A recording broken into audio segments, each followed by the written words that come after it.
दोबारा नोट कीजिएगा कि कल मैंने जनरल प्रिंसिपल जो हैं वो तकरीबन सारे के सारे बयान कर दिए थे, और आखिर में एक स्पेसिफिक जो क्वाड्रेटिक एनालिसिस हुआ था, लेकिन किसी भी प्रोसेस की जो डीप डिटेल्स होती हैं वो डिस्कस नहीं की गई। लेकिन आपके लिए जो चीज़ हैरानकुन भी हो सकती है और मे बी के परेशान कौन भी हो, कि जो मैंने सिंप्लीफाइड मेथड बयान किए थे बिल्कुल स्टार्ट के ऊपर, क्योंकि आई एम नॉट श्योर कि आप लोग लेक्चर्स को गौर से किस हद तक गौर से सुनते हैं और उनको याद भी रखते हैं। मैंने सबसे पहले एक जिक्र किया था कि काफ़ी अर्सा पहले से इंसानों ने खुद पानी को फिल्टर करने के लिए छोटे पैमाने पे, मैंने घड़े और घड़वंजी का जिक्र किसी को शायद याद रहा होगा वाला पॉइंट, याद है? भूल चुका है? जी जी याद है। चलो शुक्र है, मीर हमजा को याद है जी। बाकी और किसी को भी याद रहा हो? Yes sir. चलो ठीक है जी, 2 लोग हो गए। निम्रा आशिकी की नहीं? निम्रा आगे भी जी, ठीक है जी सर। जी। जब मैंने उस फिल्टर का जिक्र किया था तो उसमें बड़ा वाज़ेह तौर पर था कि सबसे पहला जो घड़ा रखते हैं उसमें आमतौर पर सैंड, रेत रखी जाती है और उसके ऊपर पानी डाल देते हैं। अब दोबारा गौर कीजिए, कहीं जब नेचुरल, उसके बाद मैंने जब नेचुरल सिस्टम को एक्सप्लेन किया था कि जो नेचुरल कुदरती तरीकाकार है, वहाँ भी ये जिक्र हुआ था मुख्तलिफ किस्म की मिट्टी में पानी नेचुरली फिल्टर होता है, और उसमें सबसे इम्पोर्टेंट पॉइंट अगर किसी को याद रहा हो कि जहाँ पे सैंड यूज़ किया, जहाँ पे सैंड हो, रेत में अगर मिट्टी में, सॉइल में अगर सैंड की मकदार, रेत की मकदार ज़्यादा हो, तो उसमें से पानी नीचे की तरफ ट्रिकल, अब वो लफ्ज़ मैंने बोल दिया है जो तलत ने पूछा था जी। ये सवाल है ना आपका Talat? Talat yes yes sir. जी, आपने ट्रिकलिंग पूछा था, तो अब ये वही यस चीज़ आ सर। गई है। अब दोबारा गौर कीजिए, मैंने 3 या 4 मुख्तलिफ लफ्ज़, एक लफ्ज़ परकोलेशन इस्तेमाल किया गया था, दूसरा लफ्ज़ यही है ट्रिकलिंग है, और इसको लीचिंग भी कह सकते हैं, बहुत से और अल्फाज भी इस्तेमाल किए थे, मुख्तलिफ लोगों ने मुख्तलिफ अल्फाज इस्तेमाल किए हैं। अब वहाँ पे एक तो गधे की मिसाल के साथ, दूसरा था नेचुरल, और अब चूँकि आपने पिन पॉइंट किया है, स्पेसिफिक किया है, अब जैसे पहले बात हो चुकी है कि मुख्तलिफ साइंटिस्ट ने पानी को, चूँकि अभी तो हमने कल जनरल ज़िक्र किया था, अब उसमें से मुख्तलिफ चीज़ों को साफ़ करने के मुख्तलिफ मेथड हैं, जिनमें से एक ये वाला मेथड है, ट्रिकलिंग टैंक मेथड। अब होता क्या है, इसका जो सबसे सिंपलेस्ट फॉर्म है कि एक सिंपल टैंक है, तालाब है, पॉन्ड है, जिसमें आपने रेत रखा हुआ है, ऊपर से जो पानी आपका आया है मैकेनिकली ट्रीट होके, आपने उसमें पानी डाल दिया है, वो पानी ऊपर से जब डलेगा तालाब में, नीचे चूँकि रेत मौजूद है, उस रेत के अंदर से जब वो पानी नीचे की तरफ, क्योंकि रेत में से पानी बड़ी आसानी से ट्रिकल डाउन होना शुरू हो जाएगा, वो नीचे की तरफ जाता जाएगा, तो वो बहुत काफ़ी हद तक साफ़ हो जाएगा, और ये साफ़ होने का अमल वो जो पानी जब नीचे ट्रिकल डाउन होकर नीचे जाकर रेत के नीचे, वहाँ से उसको फिर आगे फर्दर प्रोसेस के लिए आगे भेज दिया जाएगा। अब ये ट्रिकलिंग फ़िल्टर का ज़िक्र मैंने किया, लेकिन अब इसकी फर्दर मॉडिफिकेशन भी देखिए। दोबारा गौर कीजिए, कल हम जब पढ़ रहे थे सेकेंडरी ट्रीटमेंट और बायोलॉजिकल ट्रीटमेंट, तो ये बात हुई थी कि मुख्तलिफ लोगों ने मुख्तलिफ मेथड्स अडॉप्ट किए हैं, और उसमें जो कुछ नए लफ्ज़ हैं, जो लफ्ज़ मैंने कल एक्सप्लेन नहीं किए थे, वो ज़ाहिर मैं आज एक्सप्लेन करूँगा उसके हवाले से। आपने जो पानी है, आपका जो पानी आ रहा है, सिंपलेस्ट मेथड तो ये था कि आप उसको जस्ट पानी को स्टैंड रहने दें और उसमें बैक्टीरिया ऐड कर दें, बैक्टीरिया और फंगस वगैरह, जो उसमें डिकम्पोजिशन का अमल करें और चीज़ों को सेटल होने दें। एक ये मेथड था। सेकंड, अगर हम उसी के नीचे सैंड रख दें, जो आपका बायोलॉजिकल ट्रीटमेंट वाला टैंक है, उसी में अगर नीचे आप सैंड रख देते हैं, तो ऊपर से जैसे-जैसे वो डिकम्पोजिशन होगी, सब चीज़ें नीचे से सेटल होंगी, जो सैंड होगी वो बड़े वाले तमाम पार्टिकल्स को रोक लेगी, जो पानी साफ हो जाएगा, वो ट्रिकल डाउन होकर नीचे से आगे चला जाएगा, और इस तरह से क्लियर वाटर जो है सेकेंडरी ट्रीटमेंट के बाद आपको हासिल हो सकेगा। ये उसकी एक पॉसिबल मॉडिफिकेशन है। अदर पॉसिबिलिटीज़ भी हैं, चूँकि यहाँ मैंने सैंड का ज़िक्र किया। सैंड के अलावा आजकल अदर सिंथेटिक मटेरियल्स भी मौजूद हैं, जिनको जिनके अंदर मुख्तलिफ साइज़ के पोर्स मौजूद हो सकते हैं, और उसको भी इसी मेथड में इसी तरीके से इस्तेमाल किया जा सकता है। ये हैं जी वो मुख्तलिफ मेथड जिनकी मदद से पानी को किसी भी लेवल के ऊपर आप फर्दर साफ कर सकते हैं।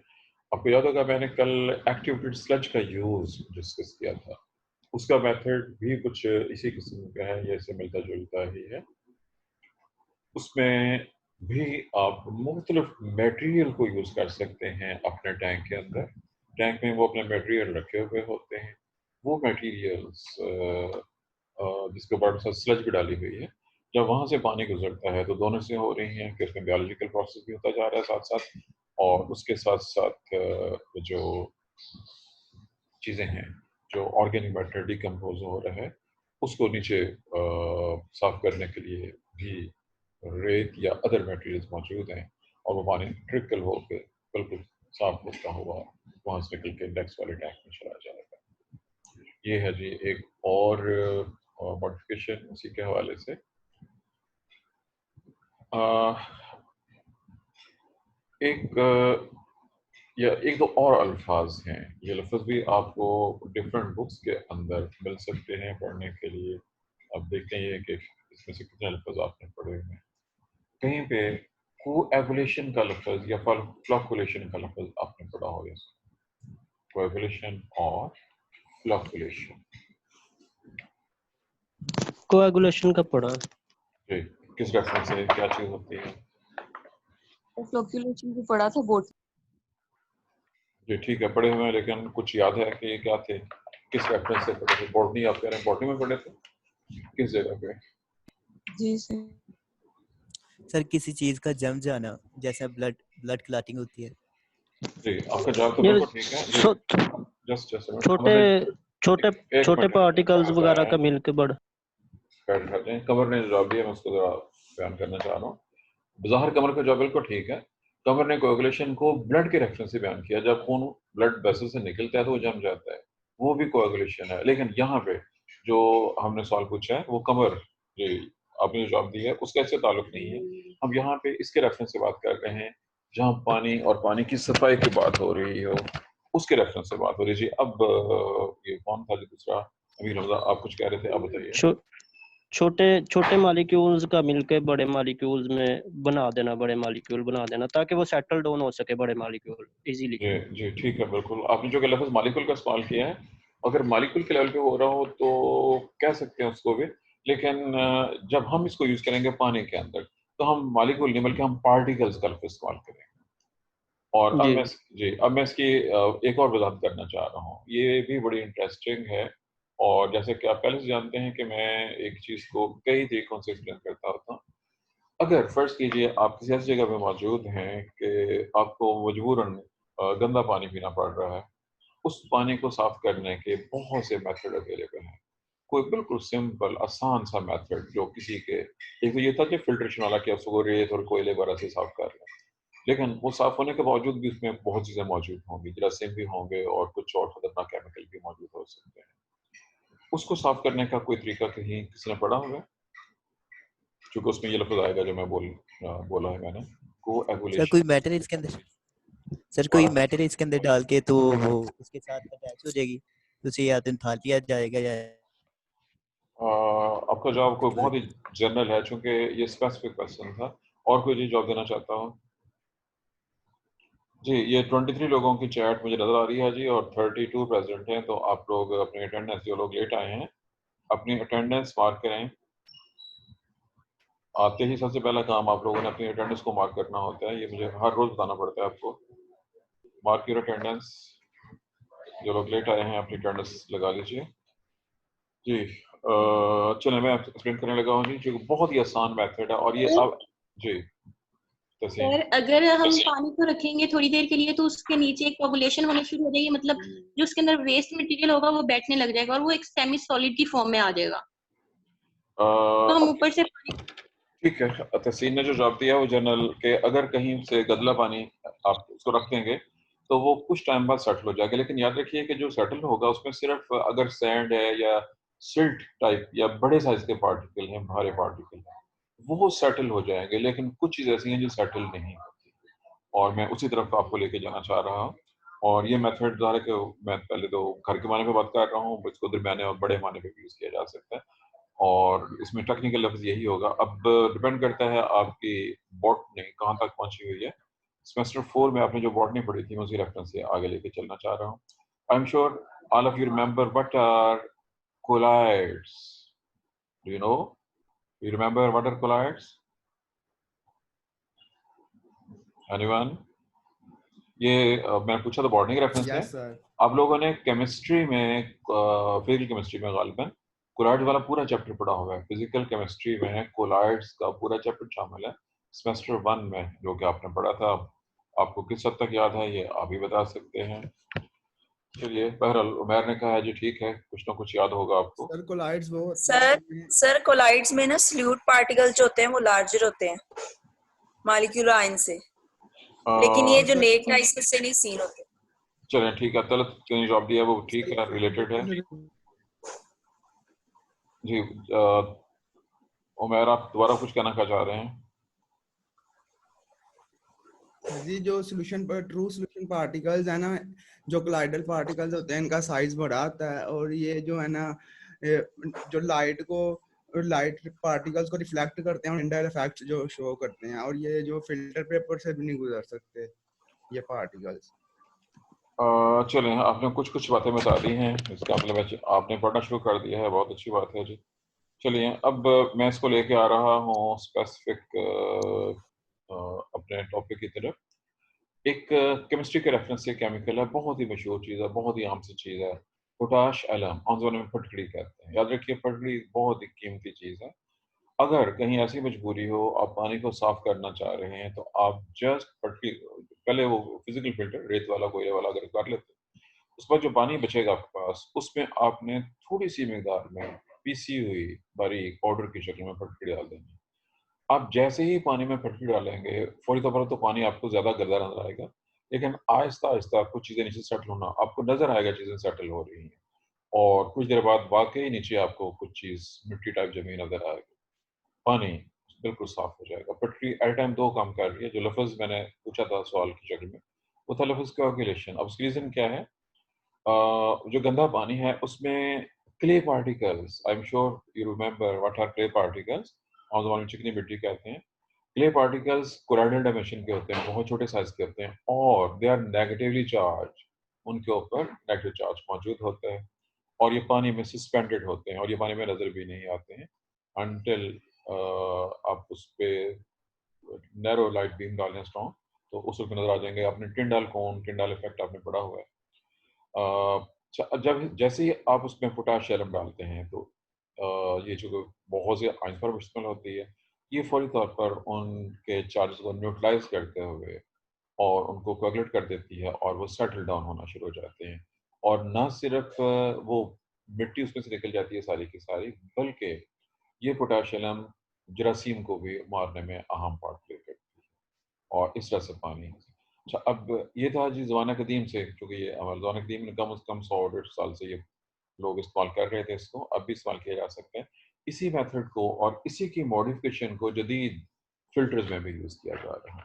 गौर गौर कीजिए, जदीद फिल्टर्स में बिल्कुल ऐसे ही, जहाँ पे आप अपने टैंक के अंदर मुख्तलिफ प्रोसेस कर रहे हैं, अब वहाँ पे फ्लोकुलेशन या कोगुलेशन के लिए मुख्तलिफ किस्म के केमिकल्स जो हैं वो ऐड किए जा सकते हैं। मैंने जैसा भी जिक्र किया था पोटाशियम पे, जो कि हम छोटे पैमाने पे जब करना चाह रहे हैं वहाँ पे। अब जो अदर मुख्तलिफ केमिकल पॉसिबल हैं जी जी। सर फटकरी जो होती है वो पॉइजनस नहीं होती? ये सवाल किसने पूछा जी? Sameen? Is it Sameen? Sir मैंने, यस सर। चलो, तो फिर यस ये सर। ठीक है, आपकी बात सही है। आपने कभी कोई जहर खाया कि नहीं? नहीं नहीं खाया? सोच लें, अभी आपने मुकर जाना थोड़ी देर बाद। सर मतलब जो चीजें हैं, मतलब दुकान वगैरह की, वो जहर ही है किस्म का, वो तो खाते हैं। चलो, मैं आपके घर से जहर निकाल देता हूँ, काफी सारा है। आपके घर में चीनी इस्तेमाल होती है? जी सर। श्योरली? चलें, जो चीनी है, जी? जो चीनी है, मशहूर जी मारूफ चीनी शुगर मिल से जो तैयार होकर आ रही होती है, it is white poison, it is white poison. ऐसे आपके घर में नमक भी इस्तेमाल होता होगा? Yes sir. होता है नमक, it is slow poison. Yes sir. और ख़ास तौर पर वो लोग जिनकी एज 40 ईयर्स के करीब भी पहुंच जाए, उनके लिए साल्ट और उसके बाद शुगर, ये सब चीज़ें डेडली पॉइजन बन जाते हैं। अब इतनी सी चीज़ें जो कि आप आम इस्तेमाल करते हैं, आप तो सारा दिन जहर खाते रहते हैं, और आप कह रहे हैं फटकरी पॉइजन। चलें अगला पॉइंट सुन लीजिए। आई एम श्योर आप कभी ना कभी बाहर हुई होंगी और आपने कोई ना कोई एंटीबायोटिक खाई होगी। यस सही है, sir. All the antibiotics are poisons.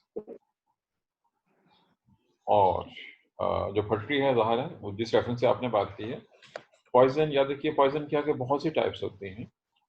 फटरी ऐसा पॉइजन नहीं है जिससे बंदा मर जाए। हम इसको थोड़ी मिकदार में खा सकते हैं या यूज़ कर सकते हैं, लेकिन इसका इस्तेमाल हमारे यहाँ क्या होता है, ओके आप पानी में थोड़ी सी फटरी डाल के उससे गार्गल कर सकते हैं। और ये अगर गला ख़राब हो तो जरासीम को मारने के लिए ये बहुत इफ़ेक्टिव मेथड है। और ज़ाहिर है कि ये पॉइजनस है और वहाँ पे हम इसको जरासीम को मारने के लिए यूज़ कर रहे हैं। अगर कोई ओके ज़्यादा थैंक यू मिकदार में सर। फटरी खाने की कोशिश करेगा तो उस सूरत में वो वोमिटिंग हो जाएगी। अगर ज़्यादा मिकदार में कोई फटरी खा यस ले तो सर। उसको वोमिटिंग हो जाएगी। जी, जैसे फटरी की ऐसे ही एल्यूमीनियम बेस्ड, मिसाल के तौर पर पॉली एल्यूमिनियम क्लोराइड, इस तरह के केमिकल भी यूज़ किए जा रहे हैं इंडस्ट्रियल लेवल के ऊपर, इन बड़े पैमाने के ऊपर, जो कि पानी के अंदर मौजूद छोटे पार्टिकल्स को फिल्टर आउट करने में, इनको एगुलेट करने में मदद देते हैं, उनको जमा देते हैं, उनको इकट्ठा कर देते हैं। जी, दूसरा जो हमने इस्तेमाल किया था वो था फ्लक्चुएशन। ये मिलते जुलते यार, हमारे यहाँ प्रॉब्लम ये है कि इंग्लिश में अल्फाज बहुत ज़्यादा होते हैं। हमारे पास उर्दू में इनके लिए मुतबादल अल्फाज हमारे पास नहीं है, या कोई अच्छे बेहतर अल्फाज मौजूद नहीं है।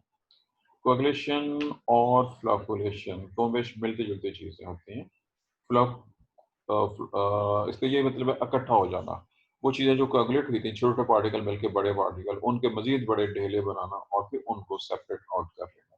अब कह लीजिए कि असल में दोनों सेपरेट नहीं हैं, बल्कि ये एक ही प्रोसेस की कंटिन्यूएशन, छोटे पैमाने पे और बड़े पैमाने पे। लफ्ज़ दो सेपरेट हैं, लेकिन दोनों इंटर रिलेटेड हैं। और ऐसे ही जब इन चीज़ों को, जो चीज़ें ढेले बने हैं या जो कोएगुलेट्स बने हैं, उनको फिज़िकली यानी वो ग्रेविटी के ज़रिए से नीचे बैठ सकते हैं, या अदर मेथड से भी हम उनको सेपरेट कर सकते हैं, जिसका ज़िक्र पीछे से भी हो चुका हुआ है कि किस तरह से चीज़ों को सेटल डाउन किया जा सकता है।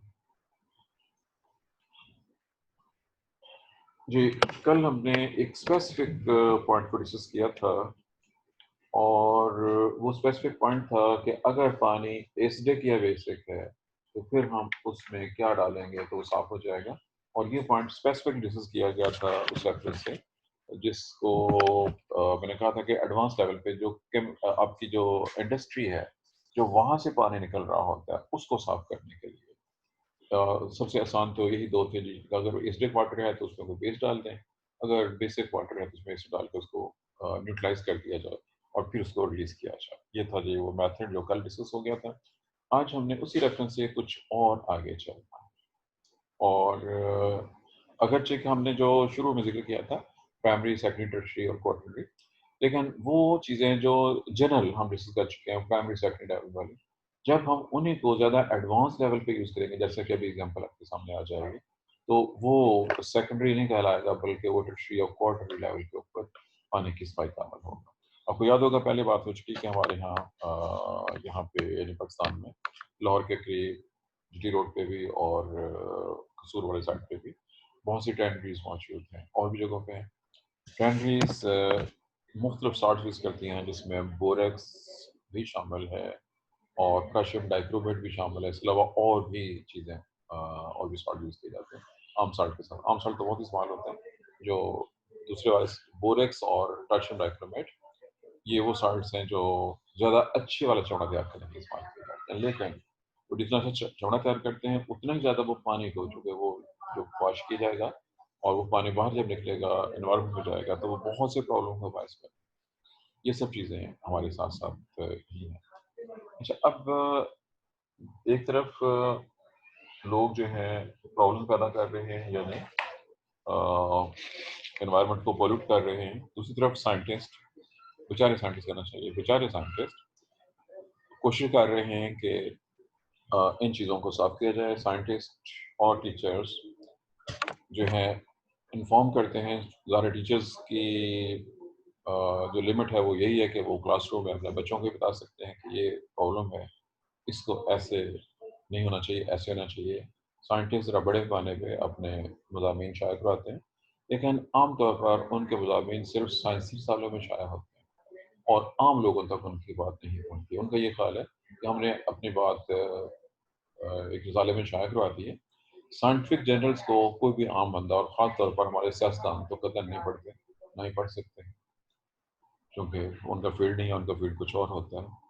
अब ज़रूरत इस चीज़ की होती है कि जो साइंसी मालूमात हैं, वो प्रॉपर तरीके से सब लोगों तक पहुँचनी चाहिए। और हमारे यहाँ बदकिस्मती क्या है कि जनरल पब्लिक को कतई कोई इंटरेस्ट नहीं है साइंस और साइंस की बातों के साथ और एजुकेशन के साथ। और इसका सबूत हमें हमारे लॉकडाउन के दौरान जो कुछ सब्जी मंडियों और फ्रूट मार्केट्स में हुआ और उसके बाद रमज़ान के दौरान बाजार में हुआ, उससे आपको नजर आ सकता है कि हमारी जनरल पब्लिक किस लेवल पे पहुंची हुई और उसका रिजल्ट क्या निकल रहा है, ये आप लोगों ने देख लिया होगा।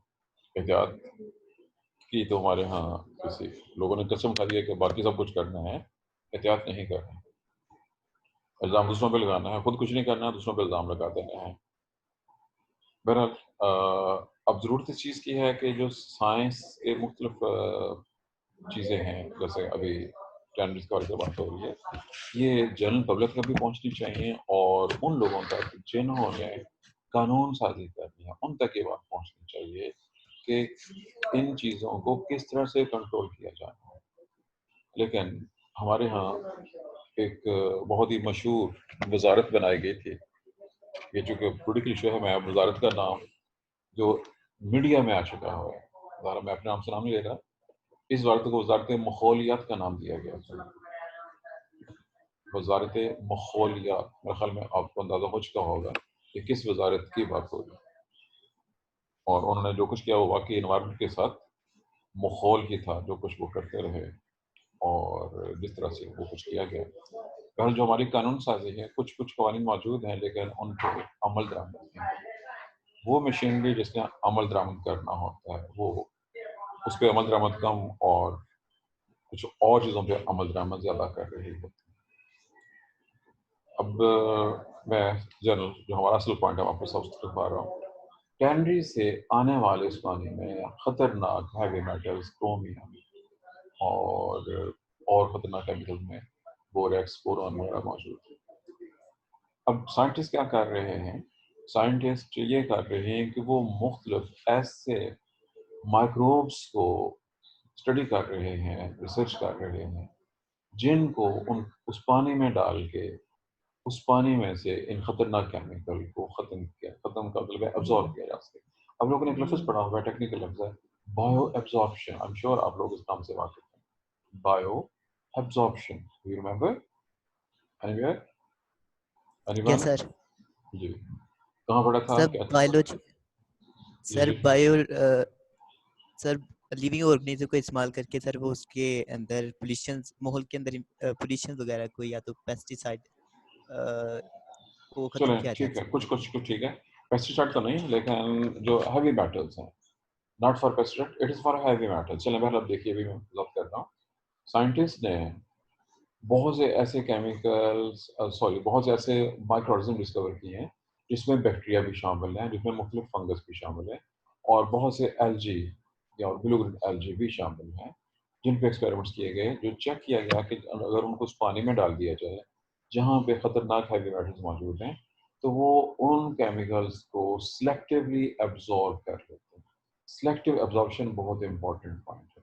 अगर सर ये एक केमिकल माइक्रो ऑर्गेनिजम्स को नुकसान ही देंगे?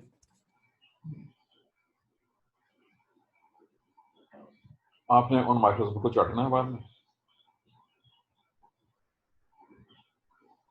सर वो लिविंग ऑर्गेनिजम्स के लिए अगर पॉइजनस है तो माइक्रो ऑर्गेनिजम्स भी तो लिविंग ऑर्गेनिजम्स है ना। चले जरा ये बताइए कि आपने जो कोई सवाल कुछ यूँ का पूछ लिया था, मुझे उस तरह का जवाब देना पड़ेगा। हमारे यहाँ बहुत से एक्सीडेंट्स होते हैं। ट्रेन का हादसा हुआ, 200 बंदे मर गए, बस का हादसा हुआ, 40 बंदे मर गए। किसने मारा? सर ये तो जो है ना नेचुरल इंसिडेंट्स है ना, ये मतलब आपने कि इसको नेशनल इंस्टीट्यूट का है। बसें नेशनल इंस्टीट्यूट नहीं है। वो ड्राइवर जो रेस लगा रहे होते हैं वो नेचुरल नहीं होता। जो लिमिट से ज़्यादा स्पीड लिमिट दी हुई है, मोटरवे पे लिमिट होती है 100 HTP की, उस पर जो हमारे बड़े वाली बसें चल रही हैं कोचेस, वो 140 150 पे चल रही होती हैं। Is it natural incident?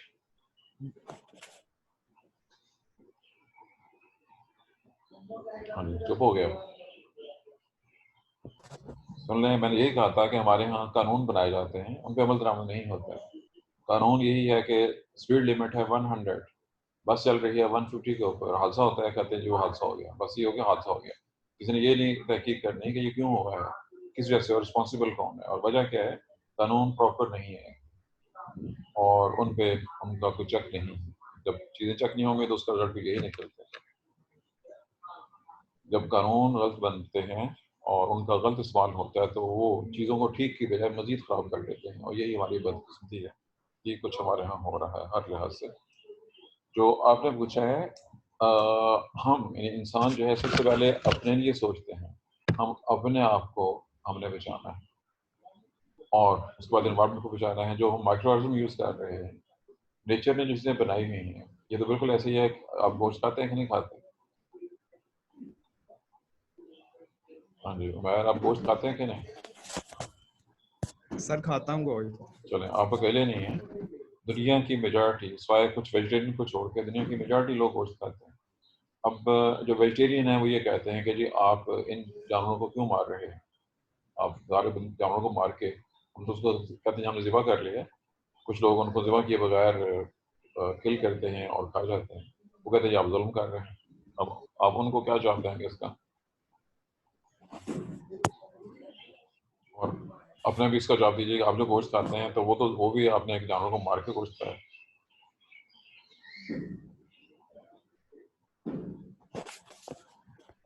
मेरे ख्याल में जी बात वो तो क्लियर हो गई है। अब बात समझ आ गई है मेरी कि नहीं आ गई है? जी सर आ गई समझ। चलें, अब इतना काफी आपको समझ आ गई है। मैंने कहा हम माइक्रोस्कोप को यूज कर रहे हैं और उसका मकसद है एनवायरनमेंट को साफ करना, बाकी जानदारों को बचाना जो कि उस पानी को कंज्यूम करेंगे, उस पानी को साफ करना। अब ये माइक्रोइज्म जिसमें bacteria, blue green algae, protozoa, मुख्तलिफ जगहों पर रिसर्च हो रही है, बहुत से लोग काम कर रहे हैं, वो सिलेक्टिवली उन हैवी मेटल्स को, खतरनाक केमिकल्स को एब्जॉर्ब कर लेते हैं बाय एब्जॉर्प्शन, और इस तरह से वो पानी साफ हो जाते हैं। ये है जी एक एडवांस ट्रीटमेंट, याद रखिए ये एडवांस ट्रीटमेंट है।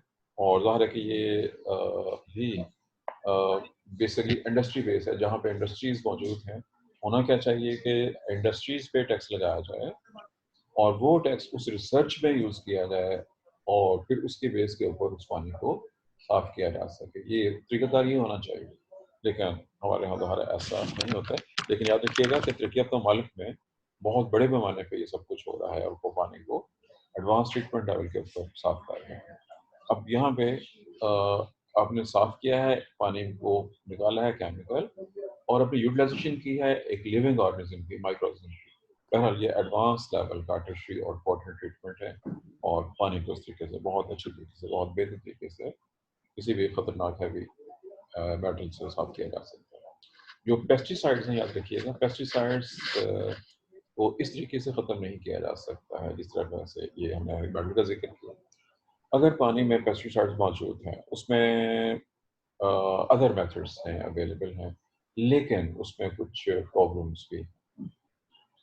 याद रखिए कि कुछ ऐसी पेस्टिसाइड्स हैं जो ऑटोमेटिकली डिकम्पोज हो जाती हैं, कुछ चीज़ ऐसी होती हैं जो खुद बहुत डिकम्पोज हो जाती हैं, और ऐसे पेस्टिसाइड का अगर इस्तेमाल किया जाए तो वो ज़्यादा बेहतर है। एक नंबर दो, जब वो इन्वायरमेंट में जाती हैं अपना काम करने के बाद, तो वो मुख्तलिफ फैक्टर्स की वजह से ब्रेक डाउन हो सकती है। एक और चीज़ भी है, अब कुछ ऐसी पेस्टिसाइड्स बनाई जा रही हैं जो अब जिनकी हाफ लाइफ, ये लफ्ज़ आप वाकिफ़ हैं किसी और रेफरेंस से। याद रखिए कि जब आप कोई चीज़ तैयार करते हैं, उनमें से कुछ चीज़ें नेचुरली डिसइंटीग्रेट हो जाती हैं।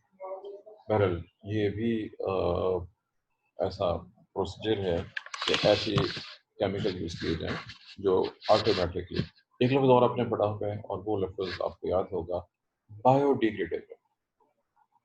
अब ऐसी चीज़ें बनाने की कोशिश की जा रही है जो बायोडिग्रेडेबल हों, और ज़ाहिर है कि जब इस तरह के केमिकल्स जो कि ख़तरनाक हैं वो बना लिए जाएँ जो बायोडिग्रेडेबल हों तो फिर उनको एनवायरनमेंट में साफ करना खासा आसान हो जाएगा। और ज़ाहिर है कि ये क्योंकि ऐसा शोबा है जो बहुत अभी अर्ली स्टेजेस में है, इस पे भी रिसर्च और ज़ाहिर है बहुत सी रिसर्च की ज़रूरत है।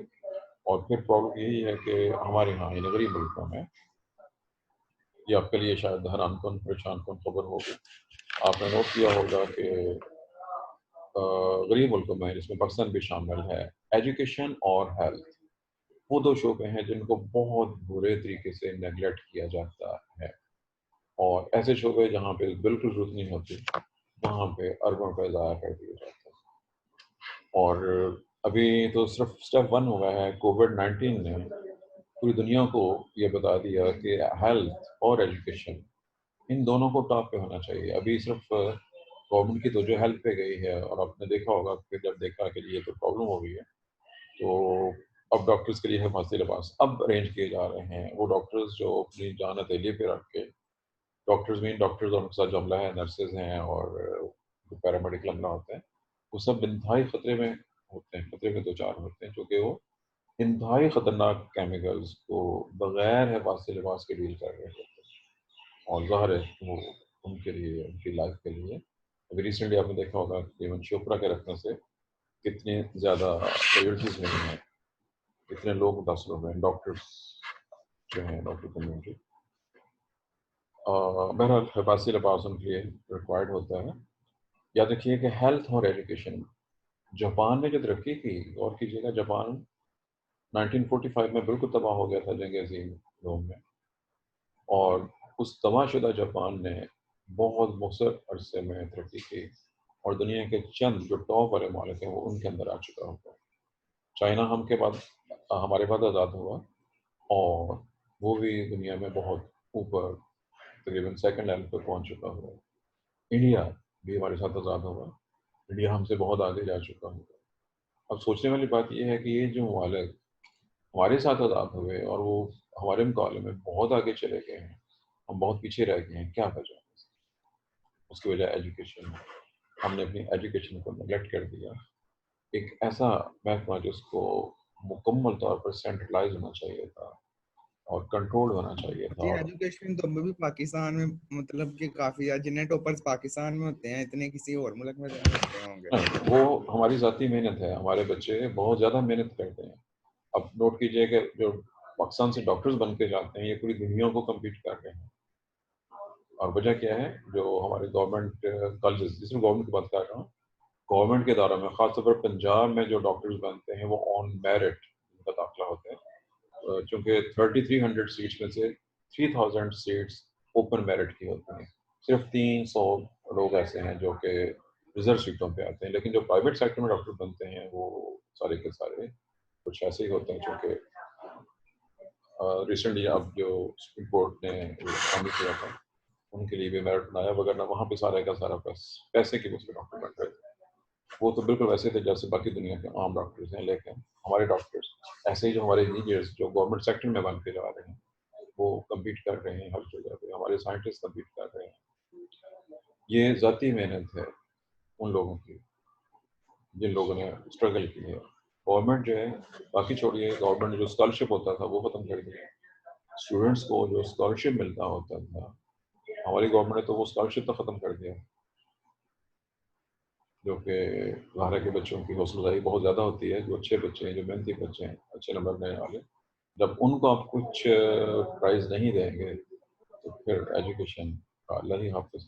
और जो टीचर्स पढ़ा रहे हैं, जब उनके साथ सलूक होगा, आप समझते हैं क्या सलूक होता है पाकिस्तान में, तो फिर एजुकेशन का क्या हो रहेगा। ये बहरहाल क्योंकि एक कॉलेज से हमारा जो रिलेटेड था टॉपिक वो डिस्कस हो गया जी, दोबारा नोट याद रखते हैं कि जो कानून साजी, ज़ाहिर है कि जब तक आम लोग एजुकेटेड नहीं होंगे तो तब तक प्रॉपर नुमाइंदों को मुंतब नहीं करेंगे। जब तक प्रॉपर नुमाइंदे मुंतब होकर नहीं जाएंगे तब तक कानून ऐसे ही बनेंगे जैसा कि ऑलरेडी बन रहे हैं।